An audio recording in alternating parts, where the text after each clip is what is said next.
Thank you for joining us on the Winning at Selling podcast. I'm Bill Hellkamp of Reach Development Systems, and with me is Professor Scott Plum of the Minnesota Sales Institute. Conversations have a sequence with different directions, general questions at the beginning and detailed ones near the end. Based on the information acquired, the duration and outcome of the conversation will vary. During this time, are you having a discussion or a dialogue with another person? What is the difference?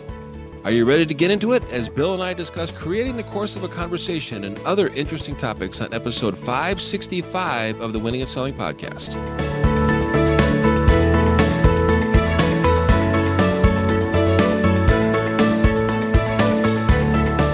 Before we get into this topic with you, Scott, we want to have a discussion about Dale Carnegie's How to Win Friends and Influence People. And this is the first two chapters of part one. So I think there's three parts in this book. This is chapters 1 and 2, titled, If You Want to Gather Honey, Don't Kick Over the Beehive.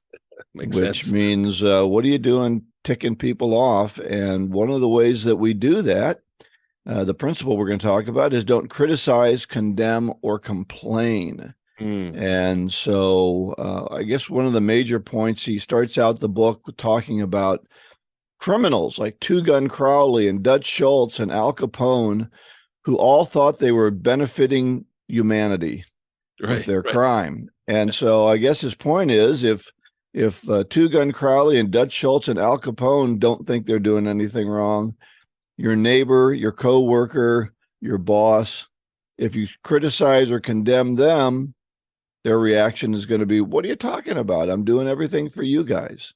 Right. Yeah, So the main point of this then, Scott, is don't criticize, condemn, or complain. And I think, it's so easy for us to get caught in a cycle where we're moaning and bitching about everything that's going on around us. And at the very least, I think it's going to turn people off. What do you think about people who criticize, condemn, and complain all the time? How do you respond to them? The first thing that I think of is a quote by Jordan Peterson that says, why take joy away from somebody when that's all they have?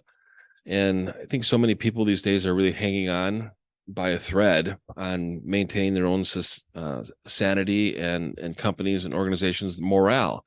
And if you just start with your own actions and decide that you're not going to criticize, condemn, or complain about anything, and work on how can you contribute and be grateful for what you have, I think the whole atmosphere and environment changes.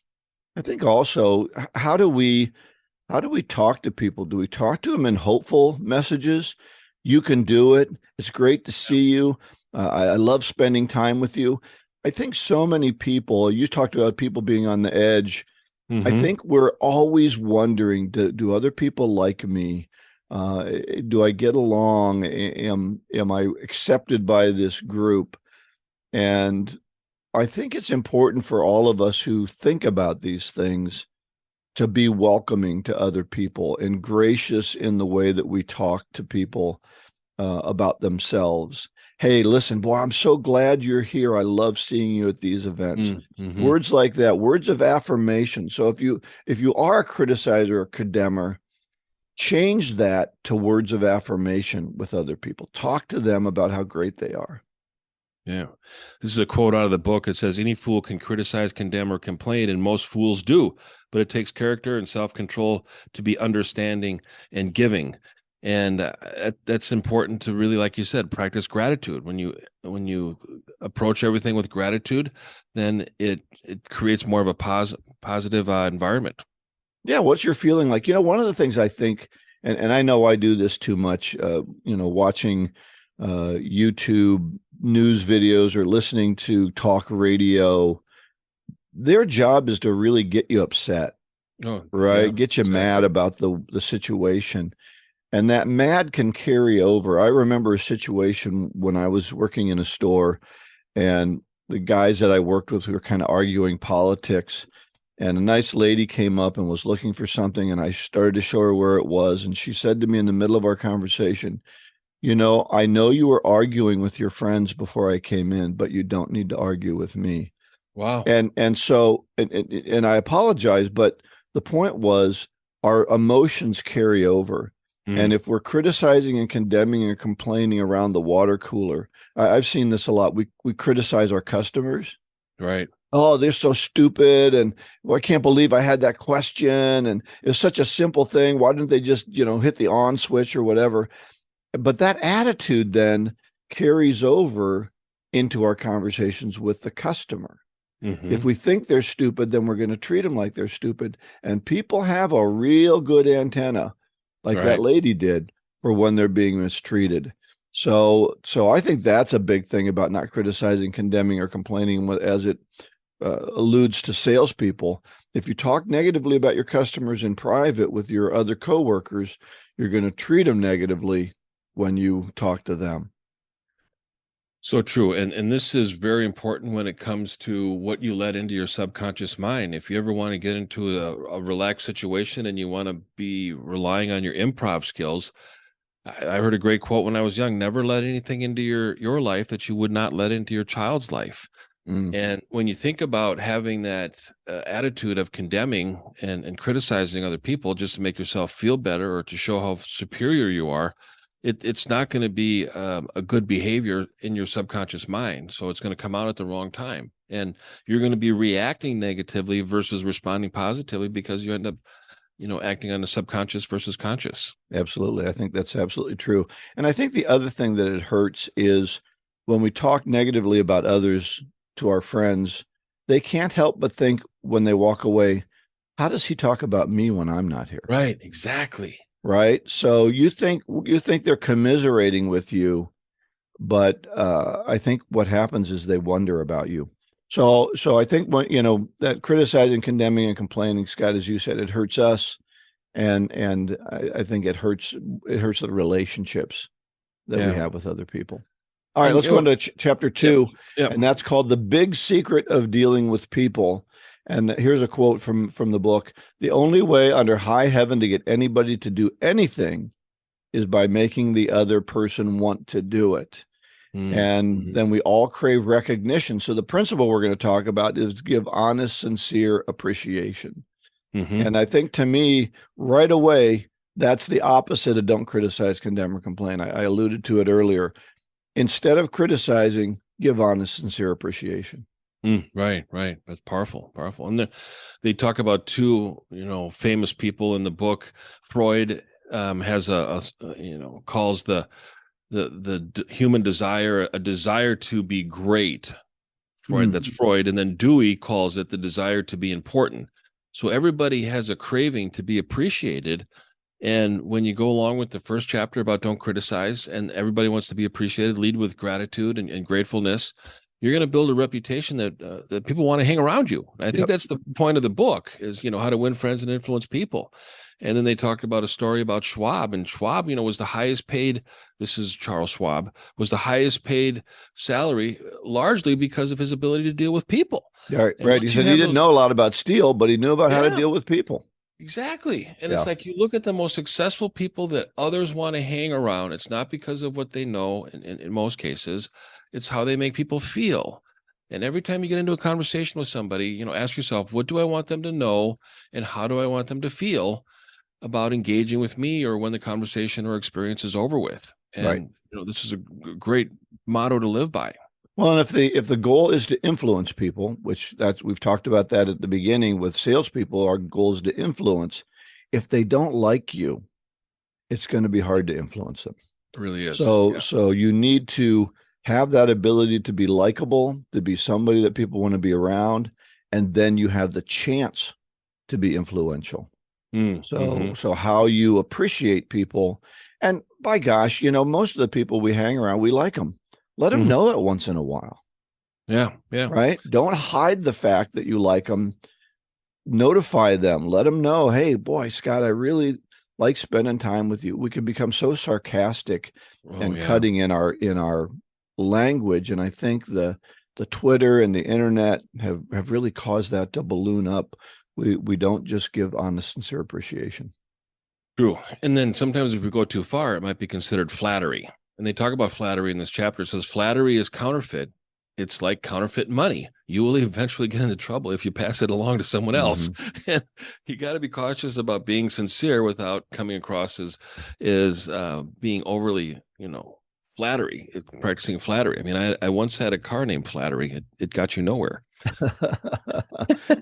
Well, and I think, that's what he says. Don't just give appreciation, give honest, sincere appreciation. Yeah. And that is to look for things that you like about people. Mm-hmm. Look for the good in them and then mention it. There's nothing wrong with that. Yeah. And again, you're really creating experience and interaction, which all define a reputation that you have with other people. So what I would challenge everyone to do is go out this next week and don't criticize, condemn, or complain. So he talks about putting a jar on the counter, and if you criticize, condemn, or complain in your family, throw a quarter in it. So see how fast that jar fills up. Yikes. And you catch each other, and then look for that opportunity. The next meeting, I'm going to go to a meeting right after this. I'm going to look for opportunities to show appreciation. So try to take these principles out and use them right away. That's the only way it's going to work for you. And let us know if it's working for you. Contact us, send us a note. We love to hear from our audience. So next week, no book club, because we're going to have a guest. So our topic today is creating the course of a conversation. And I was coaching one of my clients on going through the questioning process with a prospect. And there are certain questions that I think a salesperson can ask that can be a bit assumptive. And sometimes when you base a conversation on assumption, then it ends up not talking about the real true facts. But Bill, on the opening, I'm kind of curious. I proposed the question, the difference between a discussion and a dialogue. How would you describe the difference between those two? As usual with you, Scott, I have no idea. Okay. What you're doing. No, I think there's probably a difference. But for me, the difference is always in motivation and attitude. You can call it what you want, but if your motivation is to argue, then you're going to be in trouble. If your motivation is to find out what the other person thinks and feels, then you're going to be in much better shape. Yeah. So I'm reading another book, and they talked about this in the discussion and a dialogue, and they quoted a discussion is heaving ideas back and forth with a winner takes all competition. And in that case, I could probably see some of that being related. I'd call that a debate. Yeah, it is closer to a debate than a discussion. But when you compare that to a dialogue, which is a free flowing of information through a group, allowing the group to discover insight not obtained individually, seeking information and perspective while being receptive to the other side without a predisposed position. And that's more of a dialogue. And I want to introduce the two of them just for salespeople to think about when you're talking with your sales leader or a colleague or a customer, client, or a prospect. Consider having a dialogue, which is free-flowing information in a conversation, allowing the group to discover insight not obtained individually. You're seeking information and perspective while being receptive to the other side without a predisposed position. And when you're having that conversation, I don't know that we can not have a predisposed position. Well, I think we always have a predisposed position, but we need to subvert that. Right? We need to. I may go into a client conversation and think I know things, but I have to push that down so I can listen without that filter.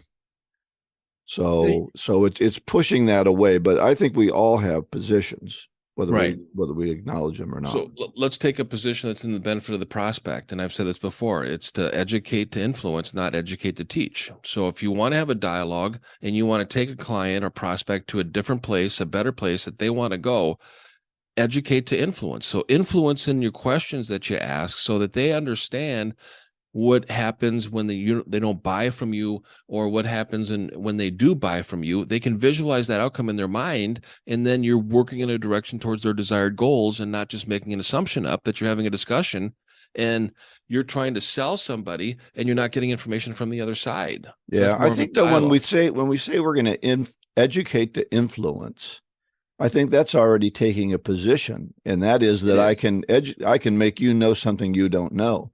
I hope to do that, but I'm hoping to learn things I don't know in that conversation, and I would hope that through my questions they discover something themselves. that they didn't know. And that's when I know a sale has a good opportunity, is when the client, the prospect, has an aha moment and they get excited about how our conversation has gone, and they've learned something that has caused them to think, wow, I never looked at it that way before. Yeah. And now they're educating themselves.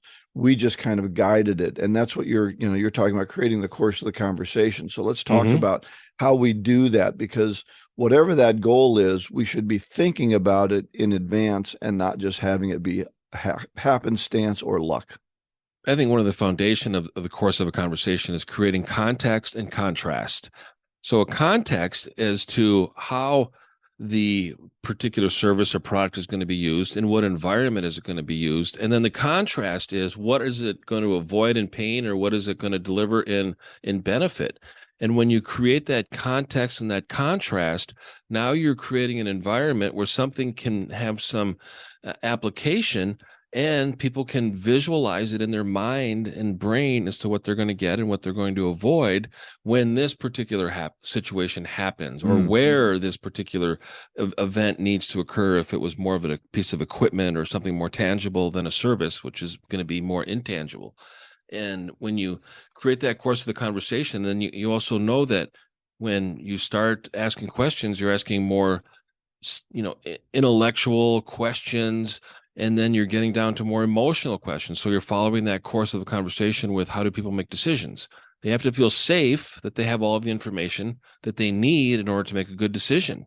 And that's following a certain system, or, a course that you would want to follow. Right. I would tend, as I design my questions, and maybe this is what you're saying, but in a different way, I would tend to have them ask questions around, or I would tend to ask questions around factual things. How many people work here? Who would be affected by this sort of thing?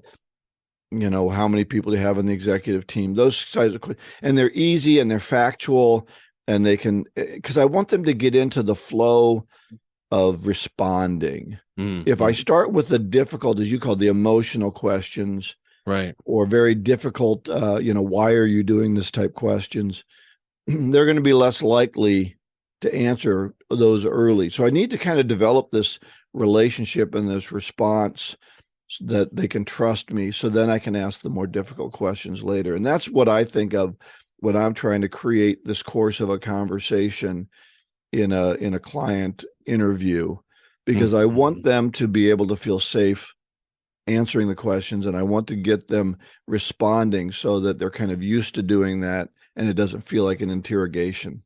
Right. It's so powerful, Bill. You're absolutely right. I mean, you do need to create that safe to share environment, and you can't jump too quick to the emotional. You need to build trust and rapport during the intellectual process. The intellectual process, based on the questions that you ask, is going to create a stronger rapport. Your stock is going to go up because you're following a system, and it's a professional process with your intentions becoming public, and people are going to feel like, okay, now it's safe to share more information because they're taking me along this process. And when you think, and this person that I'm talking to is honest and thoughtful, well, and they're not just trying to, no, I'm talking about me. This is their response to me, right? So they're looking at me and saying, okay, as I talk to this salesperson, they're not trying to sell me something right away. They haven't already made a predetermined thing. They haven't pulled out their catalog and started to shove stuff at me, right? These are all things that they're saying to themselves in the back of their mind. And I think that's one of the mistakes we make as salespeople. Instead of carrying this conversation to the court, we see one little selling gap and we start to throw a product into it instead of talking about the hows and the whys and where else that conversation might go. We're too anxious. And that's the problem with the always be closing, ABC. Right. If I'm always closing, I could close on a very small deal when a very big deal is hiding in the background.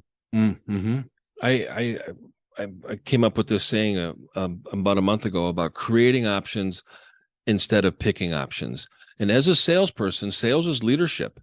And when you're directing a conversation through a dialogue and you're creating options for the prospect to pick A or B, C or D, just like you're taking an eye exam, And you end up getting through this decision tree, and then you get to a spot where all of a sudden you can't go any farther because they've just worked on disqualifying themselves after they went through the decision tree. And you don't think that you have a sale, but what you really did is you gave the prospect an opportunity to consider changing some of the questions that they answered to different answers, which would change them on the decision tree. And all of a sudden they can look at, what would it take for us to get what we want? Mm-hmm. And they have to go back and look at the questions that the salesperson asked and the decisions that they made and go, well, we would need to change this to that in order for us to go down this road. And all of a sudden, bam, just through that questioning process, the prospect discovered what they need to do different in order to get what you have that they want. Right. Right. Powerful. And once we start selling them something, once we've made a decision to start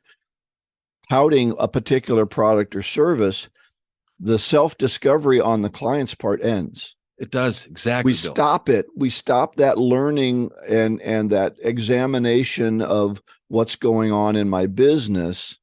And now we're starting to focus on, okay, here's a possible solution. And so we haven't taken them often far enough down the road in that conversation because we get anxious to always be closing. Mm-hmm. And we get anxious to sell the small thing, and we miss the big opportunity because we don't just keep the conversation going and let them reveal something both to themselves and to us.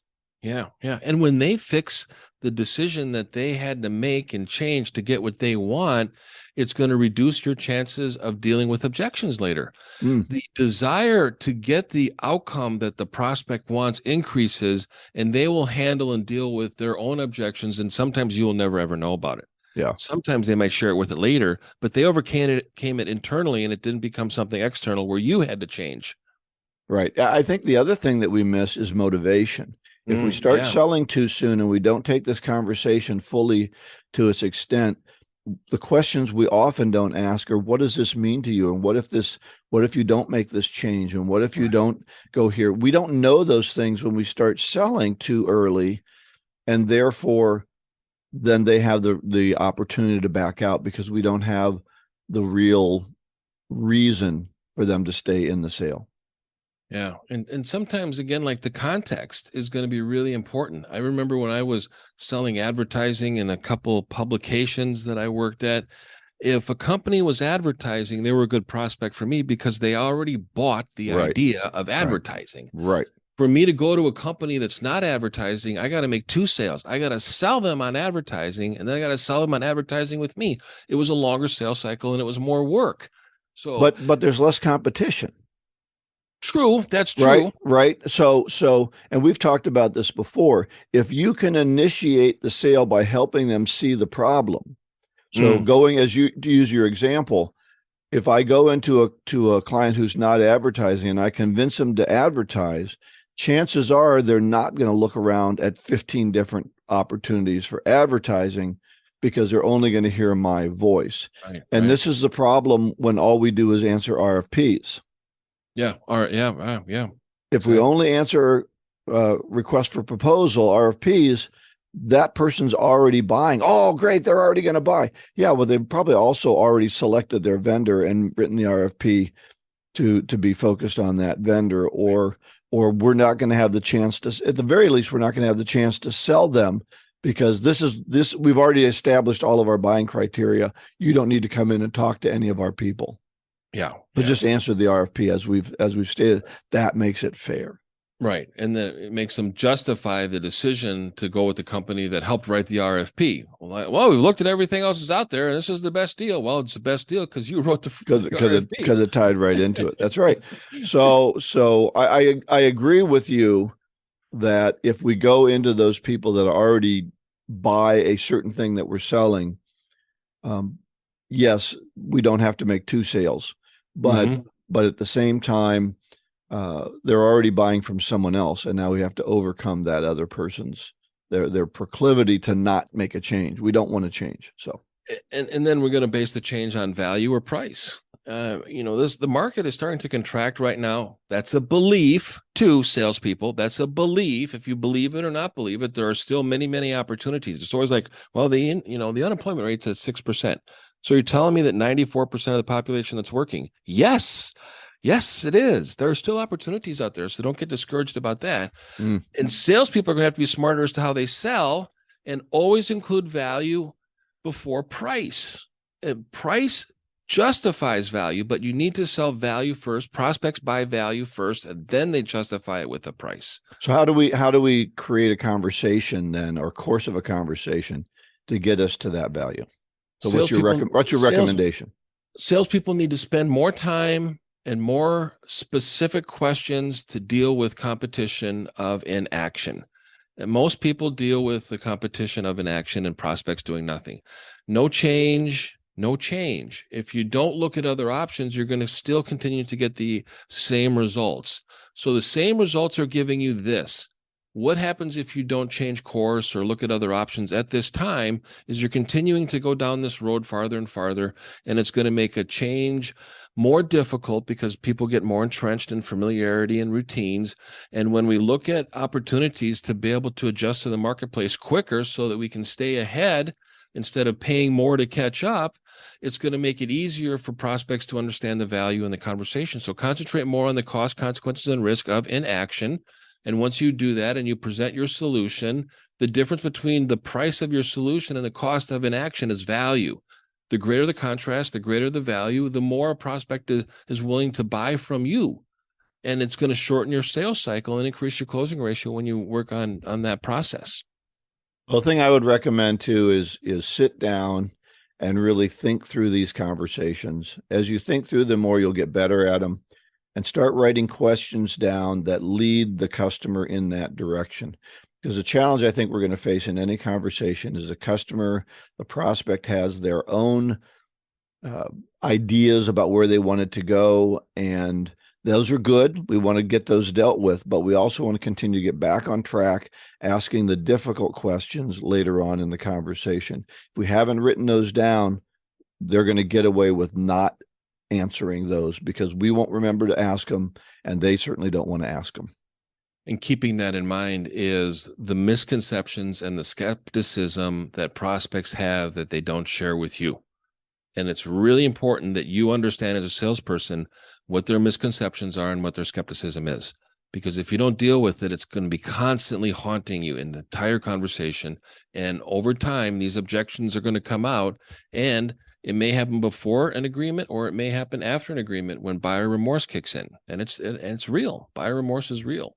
So looking at the course of conversation, think about the process that you go through of asking questions. Think about how you want to incorporate a dialogue over a discussion and really work on having an exchange of information so that you can educate to influence somebody in a direction that they want to go to give them what they want from you, and everybody wins on that. So I know it was a creative topic, and I hope that we covered everything that was relevant into the sales world today. All right. Great topic. So as we wrap up, let's talk about our golden nugget. This comes from Daniel Amen, who's a neuroscientist. Don't believe everything you hear, even in your own mind. Mm-hmm. And what that says to me is we can talk negatively to ourselves sometimes that in ways that aren't true. Yeah. So we're talking about giving sincere, honest appreciation to others. Hey, give some sincere, honest appreciation to yourself. Mm-hmm. Very good point. Powerful. So everything that we talked about is going to be at winningatselling.com. This is episode 565. Next week, our book club is no book club because we have a guest, Rebecca Gebhardt, and she is going to talk about playing to your strengths. Please subscribe, share the podcast with your colleagues and on your social media. Go out and get better, one skill at a time. Joyful selling.